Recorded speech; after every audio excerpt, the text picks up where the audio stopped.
Hello my YT family, कैसे हैं आप सब। आई होप आप सब अच्छे होंगे। आपको मेरा नमस्कार। तो आज शाम से ब्लॉग शुरू होते हैं मेरे, ये आप जानते हो। तो आज मैं साग बना रही थी और साथ में मिस्सी रोटी।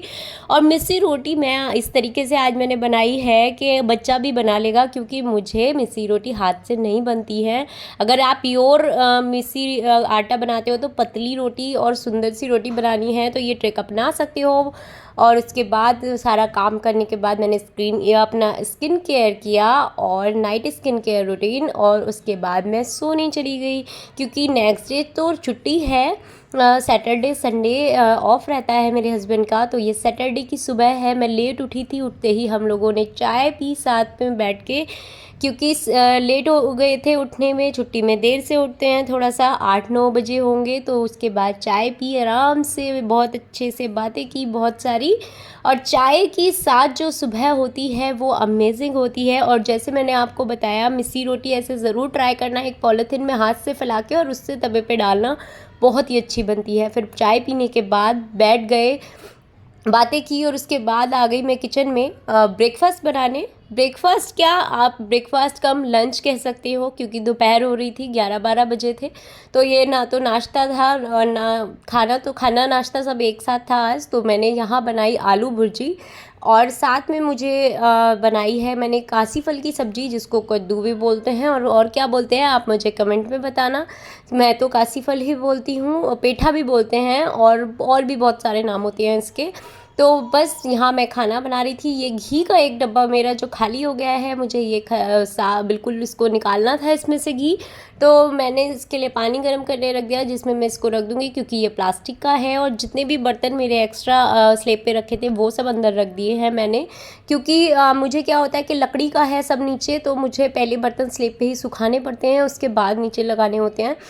तो यहाँ घी का डब्बा मैं साफ़ करी थी। पहले मैंने इसको कोशिश करी थी ऐसे ही मैं थोड़ा सा आँच दिखा दूँ ऊपर से, बट ऐसे नहीं हुआ। फिर मुझे डर था कि कभी ये डब्बा ख़राब हो जाए। तो मैंने इसको पानी में रख के जितना भी घी इसमें निकला थोड़ा बहुत, वो मैंने अपने बोट में कर लिया, जिसमें मैं रखती हूँ। जो ये सिरेमिक का जार है, इसी में मैं घी रखती हूँ जो डेली खाया जाता है।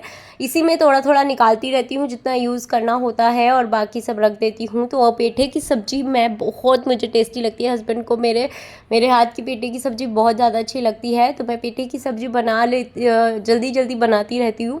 तो पेठे की सब्ज़ी के साथ मैंने आलू भुजिया बनाई, क्योंकि थोड़ा सा मतलब 1-2 चीज़ होनी चाहिए। छुट्टी भी है और दोपहर में खाना बहुत कमी से मेरा बनता है, तो इसलिए मैंने दोनों बना लिया और बहुत अच्छा बना था। उसके बाद मैंने जल्दी से सारे बर्तन वर्तन खाली किए, क्योंकि मेरा ये था कि जो ये फ्रूट्स लेके आए थे सुबह, वो सब मैंने निकाल के रख दिए अच्छे से बाहर, पॉलीथिन में ख़राब हो जाते हैं। और पहले ही मैं ये सोची थी मुझे नहाना था मुझे पहले, तो उसके बाद रोटियां बनानी थी। तो लेकिन तैयारी मैं सारी करके तब नहाने गई थी, सारा क्लीन करके, जिससे नहाने के बाद सब करना ना पड़े, थोड़ा सा मैसी हो जाता है। तो इसलिए मैंने सारे बर्तन वर्तन भी खाली करके, सब्जी वगैरह के सब, और उसके बाद मैं नहाने गई।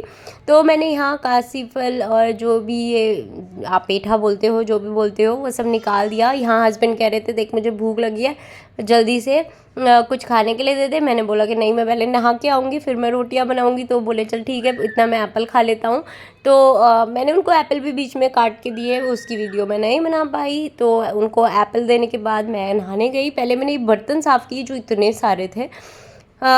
2 लोग हों या 4 लोग हों, घर में काम बराबर ही होता है, क्योंकि देखिए अब मैंने 2 सब्जी भी बनाई है, सारा खाना भी बनाना होता है। पता नहीं ऐसे क्यों, बहुत लोग कहते हैं कि अकेले हो ज़्यादा काम नहीं होगा ये वो, बट बहुत ज़्यादा होता है। बच्चा भी है छोटा और बहुत काम हो जाता है। इस बीच में आपको मैंने सिर्फ वो दिखाया है कि जो मैंने काम किया है। इस बीच में मुझे 15-15 मिनट, 20-20 मिनट अपनी बेटी को तो कई बार देना पड़ता है फीडिंग के लिए भी, और उसको वैसे भी उसको गोद में लेके बैठना है, पैम्पर करना है, तो वो मुझे थोड़ी थोड़ी देर बाद ही मेरे पास लगती रहती है।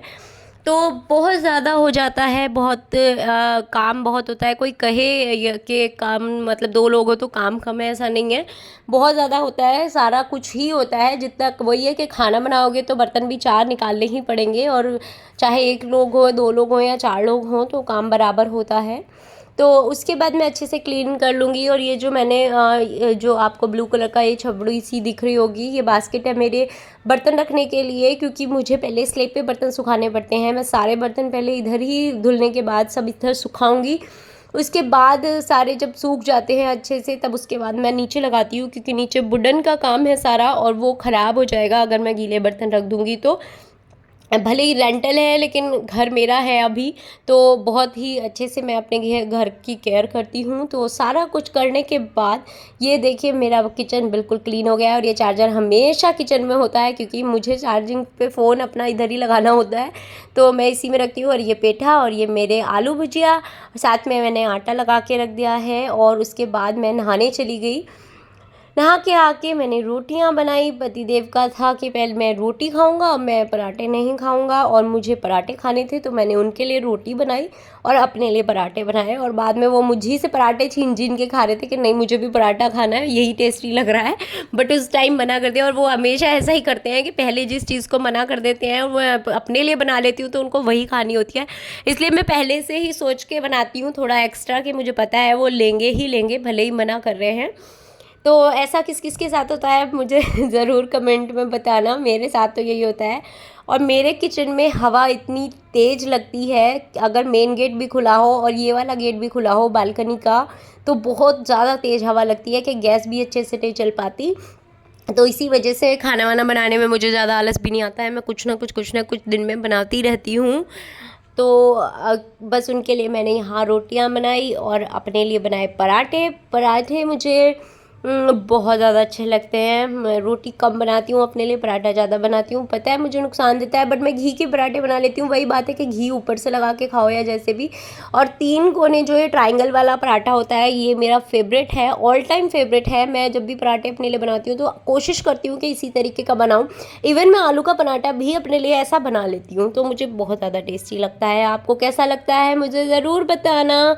और मेरी वीडियो को जल्दी से पहले लाइक कर दो और सब्सक्राइब कर दो मेरे चैनल को, क्योंकि आप देख लेते हो और मेरे चैनल को लाइक नहीं करते। वैसे ही मेरे चैनल पे स्ट्राइक आई हुई है, तो मेरा जो चैनल है वो यूट्यूब हाईलाइट नहीं कर रहा है, तो इस वजह से ज़्यादा व्यूज़ और सब्सक्राइबर मेरे नहीं बढ़ रहे हैं। तो प्लीज़ सपोर्ट करो यार, थोड़ा सा साथ दो। और मेरी जो 90 डेज़ की स्ट्राइक है वो जल्दी से ख़त्म हो जाए। जल्दी जल्दी मेरा सपोर्ट करो मुझे अच्छे से। तो बस उसके बाद हम दोनों ने यहाँ खाना खाया और वामिका को भी खिलाया। वामिका के क्या होता है कि हमारे साथ बैठ के खा लेती है, तो अलग से खाने में थोड़े से नखरे करती है, तो इसीलिए अपने साथ साथ में दोनों हम खिलाते रहते हैं। क्योंकि ऐसा होता है बच्चा सबके साथ खाता है तो उसका पेट भी भरा रहता है। और यहाँ पति देव कुछ कह रहे थे पराठों के लिए मुझे कि मैं पराठा नहीं दे रही थी। मैं बोल रही थी नहीं मैं नहीं दे रही, आपने रोटी मांगी थी वही खाओ। तो बोल रहे थे ठीक है मैं दे रही, ये वाली बात हमेशा याद रखूँगा। तो बस साथ में मूवी इंजॉय की और उसके बाद बहुत सारी बातें की, मूवी पूरी देखी। और उसके बाद दोनों पापा बेटी सो गए और मैंने अपनी रील्स बनाई। तो आपको मेरा ब्लॉग कैसा लगा मुझे ज़रूर कमेंट में बताना। और मेरी रील्स देखने के लिए मुझे इंस्टाग्राम पे नीलू अहलावत के नाम से मेरा अकाउंट है, मुझे वहाँ फॉलो ज़रूर करना और लाइक करना। मेरी रील्स दे जाकर वहाँ ज़रूर देखना और मुझे कमेंट में बताना कि मेरी रील्स कैसी लगती हैं आपको। तो थैंक यू सो मच, मिलते हैं नेक्स्ट ब्लॉग में।